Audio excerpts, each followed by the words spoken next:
Ano yung shinare mo kay Onin na darkest side ng relationship mo? Let's talk about your relationship. Darkest side? Yung kailang tatakbo ko kay Onin. Kasi ako po ay hindi man halata.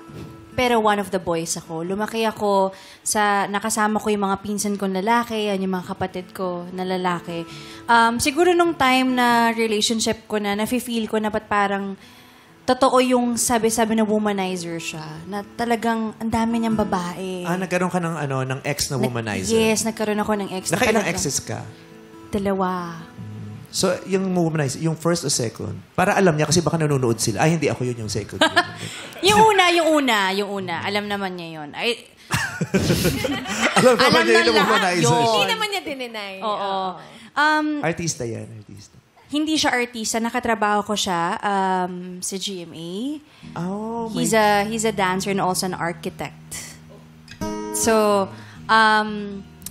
nung time na yun, syempre, pag artist, iba pa rin yung, 'di ba, galawang artist eh. So, nung time na na-feel ko na parang totoo na yung sinasabi na. Tsaka ito kasi, talagang harap-harapan nakikita ko na. Nabababae sa harap mo?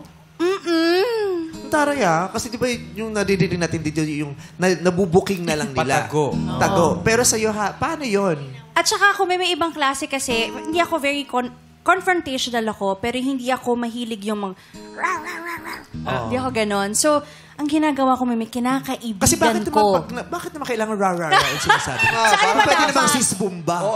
Ra-ra-ra. Kasi naman siya, sis bumba. Bakit ba ganun ang away nyo? No? Siguro yung mga tao tatakot. Bakit ko pa kasi sinabi yung ra-ra-ra? Ra-ra-ra. Sinasabi. Isa siyang dinosaur si Alfred.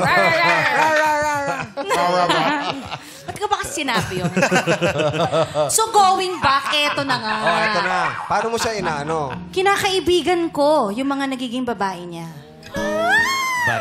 Pero bago tayo pumunta dyan, Oo. gusto ko lang yung paano nang bababae sa harap mo, ano yun? As in, Paano naging posible yun? Kasi, syempre, that time, I was just 18 years old. So, syempre, hindi pwede pang sabihin, di ba, sa public na, may boyfriend ako, pinagbawalan ako that time na management na sabihin. So, hindi ako makapalag. Kasi hindi naman... Wala namang nakakaalam Walang eh. nakakaalam. Pero open secret siya sa GME. Kaso, syempre, parang, syempre, hindi naman lahat alam. Pero yung may nakakaalam lang, ang hirap. Yun lang. So, Ano harap-harapan. ginagawa niya? May... Super dance sila in front of me, ganon, yakapan. So, party very, yan. very intimate na. Yakapan? After party siya ng isang show.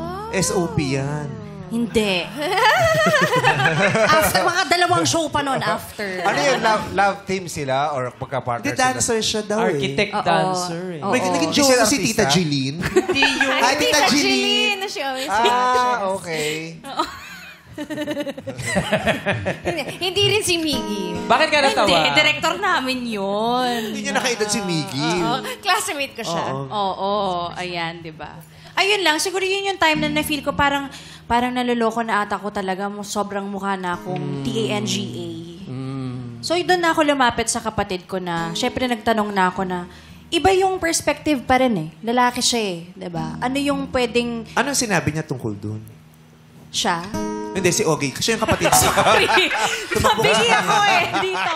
Kapal kasi nung Si charot. Onin. Si Onin. Anong sinabi Anong niya sa... sinabi ni Onin? Nung nagsumbong siya sa'yo, ano yung ibang perspective mo? Ano yung sinabi mo sa kanya? Yun na talaga eh. Kasi, syempre, Anong yun na talaga? nag-cheat siya, ganun. Kasi, umiiyak na siya. So, syempre, siguro nasaktan siya. Then, na-feel ko na rin yung pain niya. Kumbaga parang, kasi, almost, araw-araw sila magkakasama. So, syempre, alam niya yung mga nangyayari, nakikita niya. Siya yung At witness. diba, nagkahulihan. Ikwento mo, ito na nga. Nagkahulihan. Kasi yung girl din, Punta na siya doon. Pero nahihilo lang ako kasi Onin. sige. Oo, Si girl po kasi, nakakausap ko rin siya. Subukan mong umikot. Nakakausap ko Charot. din May siya. charot sa dulo. Ayan. Tapos, Nakakausap ko din kasi si girl. Parang, parang yung text, chat, ganyan. So, nagkakilala kasi kami nitong first boyfriend ko through his best friend na dancer din. So, ngayon, nakaka-chat niya ngayon si dancer na best friend. Yung girl. Yung girl. Yung time na yun. Tapos, parang yun nga, nagkahulihan na parang, yun nga. Lagi sila magkasama. Lagi sila magkasama. Tapos nakikita na sa yung stories. boyfriend nga niya. Yung Hanggang ex sa nga niya nagtanong na siya.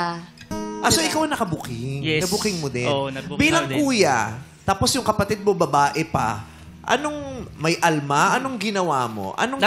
Hindi ko siya kagad kinonfront in personal, pero minessage ko siya. So, syempre galit ako. Anong sinabi mo?